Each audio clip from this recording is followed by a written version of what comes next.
பாரம்பரியமிக்க நரகத்தார் காவடிகள் வைரவேலுடன் வந்து பழனி கோயிலில் பக்தர்கள் வழிபட்டனர். இது குறித்த விவரங்களை நமது செய்தியாளர் அங்குபாபு வழங்க கேட்கலாம். அங்குபாபு, விவரங்கள்.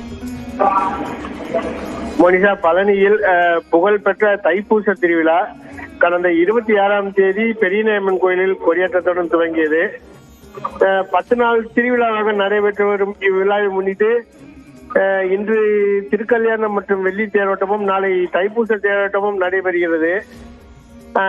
விழாவை முன்னிட்டு பழனி நோக்கி லட்சக்கணக்கான பாத யாத்திரை பக்தர்கள் காவடி சுமந்தும் பால் காவடி எடுத்தும் ஆடிப்பாடி வந்த வண்ணம் உள்ளனர். முக்கியமாக நகரத்தார் காவடி எனப்படும் காவடி இன்று பழனி வந்து சேர்ந்தது.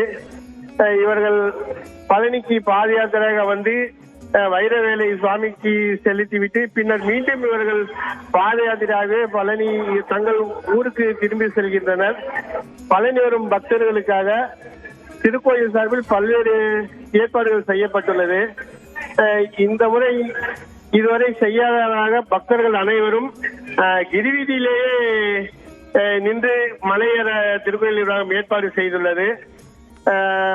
மேலும் மலையேறும் பக்தர்கள் உடனடியாக தரிசனம் செய்துட்டு கீழே வர படிவழி பாதை மாற்றம் செய்யப்பட்டுள்ளது. பக்தர்களுக்கு வேண்டிய குடிநீர் வசதி, பாதுகாப்பு வசதி அனைத்தும் திருக்கோயில் நிர்வாகம் செய்துள்ளது. கூடுதல் பேருந்துகளும் போக்குவரத்து நிர்வாகம் சார்பில் இயக்கப்பட்டு வருகிறது. போலீசார் விவரங்களை பதிவு செய்தமைக்கு நன்றி அங்குபாபு.